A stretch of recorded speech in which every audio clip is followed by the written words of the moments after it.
बिस्मिल्लाहिर्रहमानिर्रहीम। अस्सलाम वालेकुम डियर स्टूडेंट्स, मैं हूं आपका फिजिक्स टीचर आतिफ वक्कास और इस लेक्चर में हम बात करेंगे वायर बाउंड वेरिएबल रजिस्टर की। ये वो इलेक्ट्रॉनिक कंपोनेंट है जो किसी सर्किट के अंदर फ्लो ऑफ चार्ज को अपोजिशन ऑफर करता है। हमारे पास मुख्तलिफ तरह के रजिस्टर्स अवेलेबल होते हैं और उन रजिस्टर्स की रेजिस्टेंस अक्सर औकात फिक्स होती है।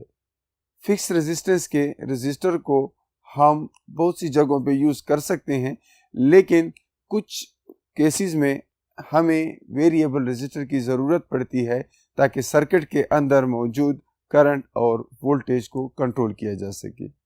ओहम लॉ के मुताबिक आप जानते हैं कि करंट जो है जब किसी रजिस्टर के अक्रॉस पास होता है तो वोल्टेज ड्रॉप होता है, V = IR। यानी वोल्टेज, करंट और रेजिस्टेंस के दरमियान एक रिलेशनशिप हमें ओहम लॉ से मिल जाती है। अब अगर हमें किसी सर्किट के अंदर या तो करंट को कंट्रोल करना है या फिर वोल्टेज को कंट्रोल करना है तो हमें ऐसा रेजिस्टर चाहिए कि जिसकी रेजिस्टेंस वेरिएबल हो, और इस मकसद के लिए wire bound variable resistor use किया जाता है। जैसा कि डिफिनीशन से आपको नजर आ रहा है, a resistor in which a wire with a high resistivity, याद रहे a wire with a high resistivity is wrapped around an insulating core to provide a variable resistance is called as wire bound resistor। इसमें एक insulator, साइलेंड्रिकल type insulator होता है कि जिसके गिर्द हम एक वायर बाउंड कर लेते हैं, और उस वाइंडिंग की वजह से उस वायर को इतना बाउंड कर लेते हैं किसी उस इंसुलेटर के गिर्द के इससे एक रेजिस्टर बन जाता है। अब ये वायर एक मखसूस मटेरियल का बना होता है।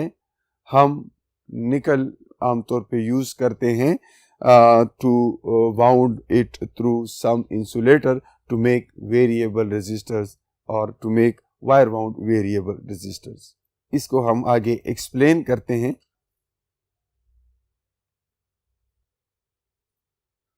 तो स्टूडेंट्स, जनरली जो हमारे पास वायर बाउंड वेरिएबल रेजिस्टर्स होते हैं उसमें जो वायर होता है जिसकी बाइंडिंग हमने की होती है वो वायर या तो निकल का बना होता है या क्रोमियम का बना होता है या इससे मिलता जुलता कोई। तो हम क्रोमियम और निकल को इसी वजह से यूज करते हैं कि उनकी अल्फा वैल्यू स्मॉल होती है। अल्फा आप जानते हैं change in resistance with change in temperature. Temperature के चेंज होने से रेजिस्टेंस में जो चेंज आती है उसको हम को थर्मल कोएफिशिएंट ऑफ रेजिस्टेंस कहते हैं और उसको अल्फा से डिनोट करते हैं। तो चूंकि निकल और क्रोमियम का अल्फा जो है वो स्मॉल होता है, वो बेहतर होते हैं वेरिएबल रेजिस्टर में यूज करने के लिए। दूसरा ये है कि उनकी स्टेबिलिटी बहुत ज़्यादा होती है in variable wire bound in wire bound variable resistors की स्टेबिलिटी बहुत ज़्यादा होती है और ये बहुत ज़्यादा एक्यूरेट भी होते हैं, तो इस वजह से ये बहुत ज़्यादा यूज़ किए जाते हैं। दूसरा ये है कि इनको ऑपरेट करते वक्त इनकी ऑपरेशन, इनका इस्तेमाल बहुत मतलब ये है कि सेफ होता है, तो इसलिए भी इनको प्रेफर किया जाता है आम रजिस्टर्स के ऊपर।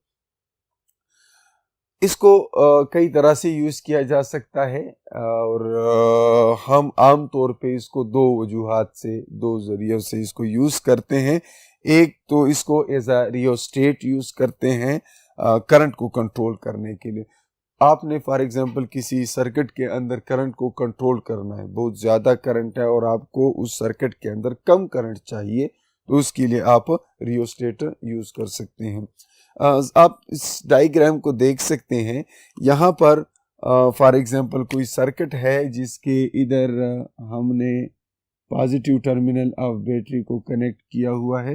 एक उसमें 3 टर्मिनल्स होते हैं, किसी भी रियोस्टेट के अंदर 3 टर्मिनल्स होते हैं और वो टर्मिनल्स जो हैं उसमें हम क्या करते हैं, फॉर एग्जांपल इधर से मैं एक वायर कनेक्ट कर देता हूँ, ठीक है, जो किसी पॉजिटिव बैटरी के साथ जुड़ा हुआ है। अब करंट इसके अंदर से फ्लो होना शुरू हो जाएगा। अब जब करंट इसमें से मूव करता है, जाहिर है अगर उसका दूसरा साइड किसी दूसरे बैटरी के दूसरे टर्मिनल के साथ अगर हम उसको कनेक्ट कर दें, जैसे यहाँ पर मैंने बी को जो है नेगेटिव टर्मिनल के साथ कनेक्ट किया, ए को मैंने पॉजिटिव टर्मिनल के साथ कनेक्ट किया। अब मेरे पास इस सर्किट के अंदर जो रेजिस्टर है वो ये सारी रेजिस्टर मैंने इस सर्किट के अंदर इंक्लूड कर दी। ये जो सारी रेजिस्टेंस है इसके थ्रू सारी की सारी करंट जाएगी और जो पोटेंशियल ड्रॉप इधर है, जो वोल्टेज इधर है, वही पोटेंशियल ड्रॉप इधर भी होगा। यानी this is the entire resistance, मैंने सारी रेजिस्टेंस को इंक्लूड कर दिया है। अब अगर मैं इस कांटेक्ट को यहां से आजाद कर दूं और इस कांटेक्ट को यहां पे कनेक्ट कर दूं ऊपर सी में, अब ये मेरे कंट्रोल में है कि मैं इस रेजिस्टेंस को कम या ज्यादा करूं। चूंकि आप जानते हैं कि रेजिस्टेंस की वैल्यू लेंथ के साथ डायरेक्टली रिलेटेड है।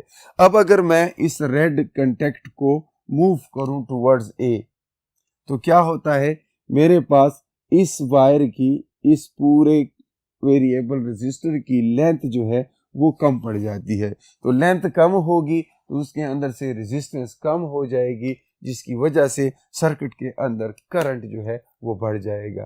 क्योंकि ओहम लॉ के मुताबिक हम जानते हैं वोल्टेज अगर हमने वही रखी हुई है जो पहले थी, और आप देखें उसके मुताबिक तो V is equal to I R होता है। अब अगर आपने रेजिस्टेंस को कम कर दिया तो इसका मतलब ये है कि ये जो I है इसने बढ़ जाना है, ये बढ़ जाएगा, रेजिस्टेंस कम हो जाएगी। रेजिस्टेंस क्यों कम हो जाएगी? क्योंकि मैंने इस स्लाइडिंग कांटेक्ट को ए के करीब कर दिया है, जिसकी वजह से अब सिर्फ ये लेंथ हमारा काउंट हो रहा है। लेंथ कम होगा तो रेजिस्टेंस कम होगी, जिसकी वजह से करंट जो है इसके अंदर से बढ़ जाएगा। तो करंट बढ़ जाएगा क्योंकि रेजिस्टेंस कम हो रही है।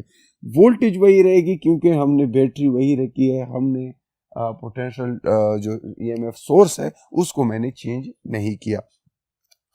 अगर मैं इस स्लाइडिंग कांटेक्ट को बिल्कुल कॉर्नर पे ले जाऊं तो सारी की सारी रेजिस्टेंस इंक्लूडेड है और रेजिस्टेंस ज्यादा है, तब करंट कम हो जाएगी। लेकिन अगर मैं इस स्लाइडिंग कांटेक्ट को एक एक करीब करता जाऊंगा तो इससे होगा ये कि हमारे पास जो length of that variable resistor कम होगी, हमारे पास जो है करंट उस सर्किट के अंदर ज्यादा होगा। तो we can control current by moving sliding contact C towards और अवे फ्रॉम ए।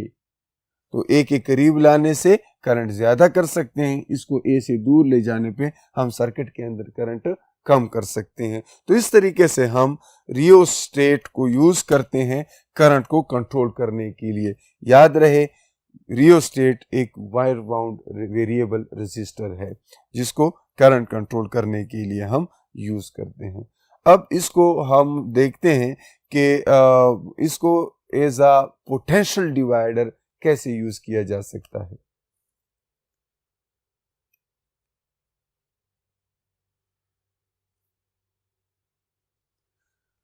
जी, तो इसको हम एज अ पोटेंशियल डिवाइडर भी यूज कर सकते हैं वायर बाउंड वेरिएबल रेजिस्टर को। एज अ पोटेंशियल डिवाइडर इसको कैसे यूज करते हैं और क्यों हमें इसकी जरूरत पड़ती है? देखिए, अक्सर औकात हमारे पास बैटरी जो होती है वो बहुत ज्यादा वोल्टेज वाली होती है और सर्किट के अंदर जो कंपोनेंट्स हम यूज करते हैं जिसको उस बैटरी के जरिए चलाना है, उनके लिए कम वोल्टेज चाहिए होती है। तो हमें उस बड़ी बैटरी या ज्यादा वोल्टेज वाली बैटरी से अपनी मर्जी की पोटेंशियल ड्रॉप, अपनी मर्जी की पोटेंशियल डिफरेंस जहां पर चाहिए होती है, तो हम वो काम वेरिएबल रेजिस्टर इस्तेमाल करके, यही वायर बाउंड वेरिएबल रेजिस्टर इस्तेमाल करके करते हैं। और कैसे करते हैं, यहाँ पर एक सिंपल सी एग्जांपल मैंने लिखी है। देखें, पोटेंशियल डिवाइडर बेसिकली होता क्या है? It is device, it is a variable wire bound resistor that is used to get variable potential difference from a fixed potential difference.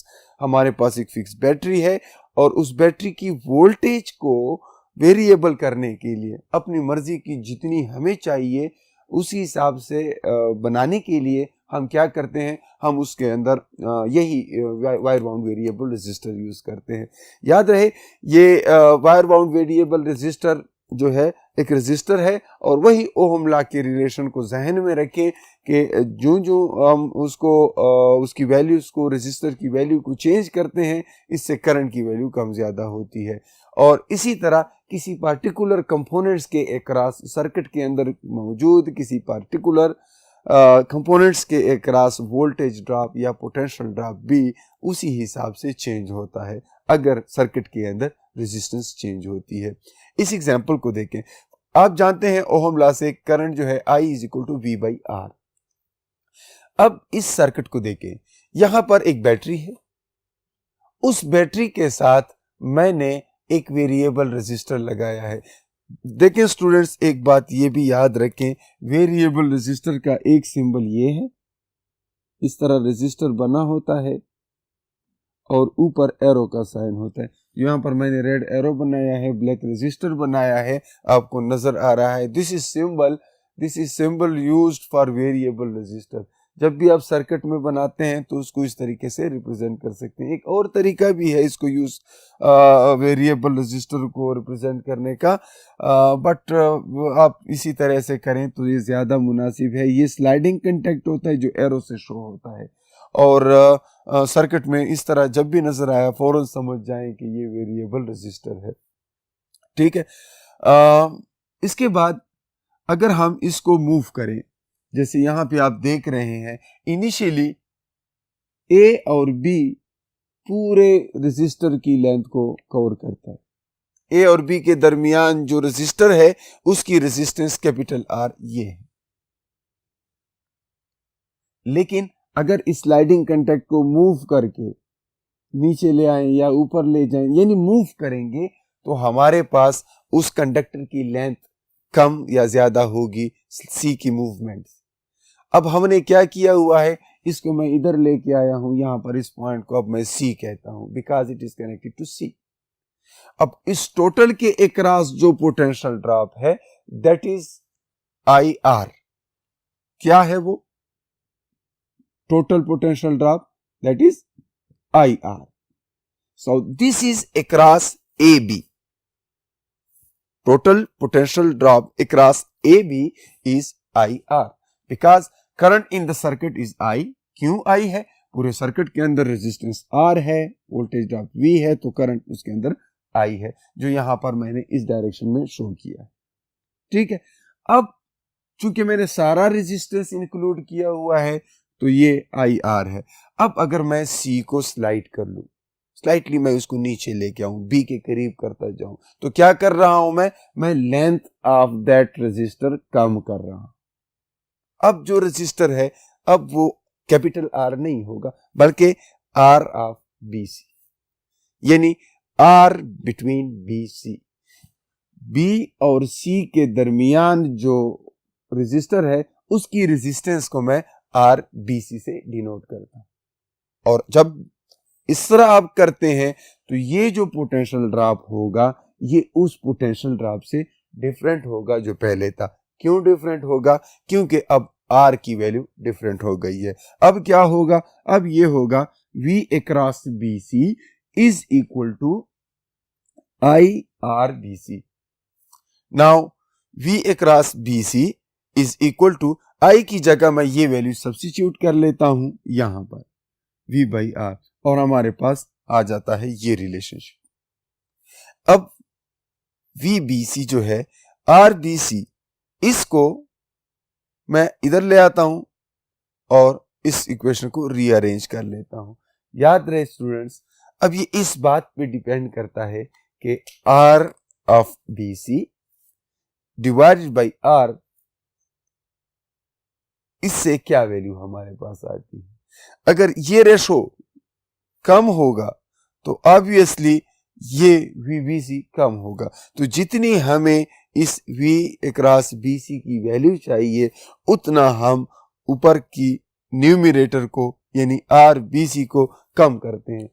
Numerator को कैसे कम करते हैं? वंस अगेन वही बात है कि जनाब आप इस वायर की या इस स्लाइडिंग जो C है इसको स्लाइड करते हैं और रेजिस्टर की लेंथ को कम कर देते हैं। रेजिस्टर की लेंथ कम करने का मतलब ये है कि आप पोटेंशियल ड्रॉप को भी कम करते हैं।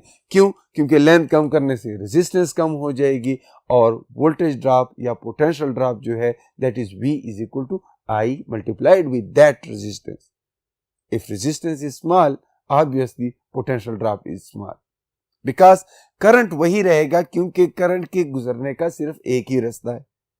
करंट जो करंट उस लार्जर रेजिस्टर से था वही करंट उस स्मॉलर रेजिस्टर से भी होगा। स्मॉलर रेजिस्टर से वोल्टेज ड्रॉप कम होगा, लार्जर रेजिस्टर के अक्रॉस वोल्टेज ड्रॉप ज्यादा होगा। तो इस तरह से हम किसी बड़ी बैटरी, किसी ज्यादा वोल्टेज वाले सोर्स को अपनी मर्जी से वेरिएबल वोल्टेज वाला सोर्स बना सकते हैं और हमें जितनी वोल्टेज रिक्वायर्ड होती है उतनी इसके जरिए से बना सकते हैं। तो उम्मीद है आप इस मैकेनिज्म को समझ गए हैं। फाइनली आपको इतना बता दूं कि वोल्टेज डिवाइडर में इस रेशो से ये जो RBC और R का रेशो है, ये रेशो डिसाइड करता है कि हमारे रिक्वायर्ड वोल्टेज कितनी होगी। अगर हम इस स्लाइडिंग कंटेंट को ज्यादा नीचे लाएंगे तो जितना हम इसके अंदर रेजिस्टेंस इंक्लूड करेंगे उतना हमारे पास वोल्टेज उसी हिसाब से पोटेंशियल ड्रॉप आएगा। That is because V is equal to IR। तो ये था पोटेंशियल डिवाइडर में वेरिएबल रेजिस्टर का यूज। अब हम चलते हैं एक और टॉपिक की तरफ, that is thermistor. So let's move.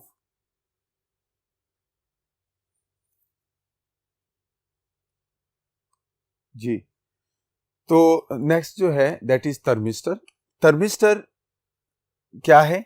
It's a resistor made up of semiconductors having resistance that varies rapidly and predictably with temperature is known as thermistor. Thermistor जो है एक डिवाइस होता है, इलेक्ट्रॉनिक डिवाइस जो कि एक रेजिस्टर है। उसकी रेजिस्टेंस जो है वो टेम्परेचर के मामूली चेंज के साथ भी बहुत ज़्यादा चेंज हो जाती है। तो इसको हम सर्किट्स में इस्तेमाल करते हैं, सर्किट को ब्रेक होने से बचाने के लिए, डैमेज होने से बचाने के लिए मुख्तलिफ इलेक्ट्रॉनिक इक्विपमेंट्स में एज अ फ्यूज़ इसको यूज़ किया जा सकता है। इसमें होता क्या है, ये आमतौर पर जो थर्मिस्टर होते हैं सेमीकंडक्टर डिवाइसेस से बने होते हैं जिनका टेम्परेचर कोएफिशिएंट जो है वो नेगेटिव होता है। और इसका ग्राफ अगर आप देखें, इसका ग्राफ बड़ा रैपिडली ड्रॉप होता है। देखें, ये अगर इसका ग्राफ देखें आप, इनिशियली फॉर एग्जांपल इसका कोई रेजिस्टेंस है और जो हम इसका इधर इस साइड में मैं टेम्परेचर लिख लेता हूँ, इधर रेजिस्टेंस लिख लेता हूँ, तो इनिशियली इसका रेजिस्टेंस ज़्यादा होता है, लेकिन जैसे ही टेम्परेचर बढ़ता है इसकी रेजिस्टेंस में अचानक से ड्रॉप आ जाती है और इस तरह से इसकी रेजिस्टेंस कम हो जाती है टेम्परेचर बढ़ने के साथ साथ। याद रहे ये इसकी क्वालिटी ये है कि ये बड़ा रैपिडली उसमें चेंज आता है और प्रिडिक्टेबल होता है। तो इसकी प्रॉपर्टीज़ हैं कुछ कि ये रैपिड चेंज होती है रेजिस्टेंस में जो हम टेम्परेचर चेंज कर लेते हैं। दूसरा ये है कि इसका हाई टेम्परेचर कोएफिशिएंट होता है, यानी अल्फ़ा की वैल्यू बहुत ज़्यादा होती है। देखिए आपने अचानक से ड्रॉप किया, अल्फ़ा आप जानते हैं, आपने प्रीवियस चैप्टर में प्रीवियस टॉपिक में पढ़ा था कि alpha is equal to resistance at any temperature T minus the resistance at 0 Celsius divided by resistance at 0 Celsius multiplied with rise in temperature. जितना टेम्परेचर में राइज आया है डेल्टा टी, ठीक है, delta T is equal to T, that is because initial temperature हमारे पास 0 है, final temperature T है, तो डेल्टा टी हमारे पास T हो जाता है। इस केस में, थर्मिस्टर के केस में अल्फा की वैल्यू जो है वो बहुत ज़्यादा होती है। वजह यह है कि इसका ग्राफ अगर आप देखें, ये किसी सेमीकंडक्टर का बना हुआ है, थर्मिस्टर है, नेगेटिव टेम्परेचर कोएफिशिएंट है, क्योंकि देखें टेम्परेचर कम है, 0 है, तो रेजिस्टेंस बहुत ज़्यादा है। टेम्परेचर बढ़ता है तो रेजिस्टेंस में रैपिड डिक्रीज आती है। आरटी जो फाइनल रेजिस्टर होगा, रेजिस्टेंस होगी, वो इनिशियल से काफ़ी ज़्यादा वो काफ़ी कम होगी, तो यहाँ पर नेगेटिव वैल्यू आएगी, तो इसका अल्फा नेगेटिव आता है। कुछ ऐसे भी थर्मिस्टर होते हैं जिनको पोजिस्टर्स कहा जाता है, उनका अल्फा फिर जो है वो पॉजिटिव होता है, उनका ग्राफ रैपिडली इसी तरह ही होता है, लेकिन वो इंक्रीज होता है ऐसे। इसको इस्तेमाल कहाँ पे किया जाता है? इनको मुख्तलिफ सर्किट्स को डैमेज होने से बचाने के लिए इस्तेमाल किया जा सकता है। फायर अलार्म में इस्तेमाल किया जा सकता है कि फायर अलार्म में इसको लगा लेते हैं, जो टेम्परेचर बढ़ता है तो इनिशियली ये किसी सर्किट में लगा हुआ है, तो ये फॉर एग्जांपल यहाँ पर फायर अलार्म है, ठीक है, और उसके क्रॉस कोई सर्किट है, ठीक है ना, उसमें हम लगा लेते हैं थर्मिस्टर। थर्मिस्टर का सर्किट के अंदर जो सिंबल है वो यूं है, ठीक है। अब इसको हम सर्किट के अंदर लगा लेते हैं। जब इस थर्मिस्टर के अक्रॉस नॉर्मली अगर टेम्परेचर कम है तो ये करंट इधर नहीं जाने देता, अलार्म ऑफ होता है। लेकिन अगर वहां पर सराउंडिंग में टेम्परेचर बढ़ रहा है, आग लगी हुई है या कुछ भी है, तो इससे इसका टेम्परेचर बढ़ जाता है। इसका टेम्परेचर जैसे ही बढ़ता है, इसके टेम्परेचर के बढ़ने से इसका फौरन ड्रॉप हो जाता है रेजिस्टेंस, और रेजिस्टेंस ड्रॉप होने की वजह से इसके अंदर से करंट पास होना शुरू हो जाती है, और जब इसमें से करंट फ्लो होता है तो यहाँ पर जो है करंट पहुंचकर इस अलार्म को ऑन कर देती है, जिससे हमें पता चल जाता है कि जनाब उस फायर अलार्म के सराउंडिंग में कहीं आग लगी हुई या कुछ है। तो इसको हम एज आ फायर अलार्म भी यूज़ कर सकते हैं। सिमिलरली इसके और भी बहुत से यूजेस हैं। इसको मुख्तलिफ कीमती इलेक्ट्रॉनिक डिवाइसेस को डैमेज होने से बचाने के लिए सर्किट में लगाते हैं, ताकि ये डैमेज हो और वो कीमती इलेक्ट्रॉनिक इक्विपमेंट्स डैमेज होने से बच जाए। तो आज के लिए डियर स्टूडेंट्स, उम्मीद है इन सारे टॉपिक्स की समझ आ गई होगी। तो आज के लिए ये काफ़ी है। इंशाल्लाह नेक्स्ट लेक्चर में हम मज़ीद इसको आगे लेके जाएंगे। तब तक के लिए अपना बहुत सारा ख्याल रखिए। अल्लाह हाफिज़।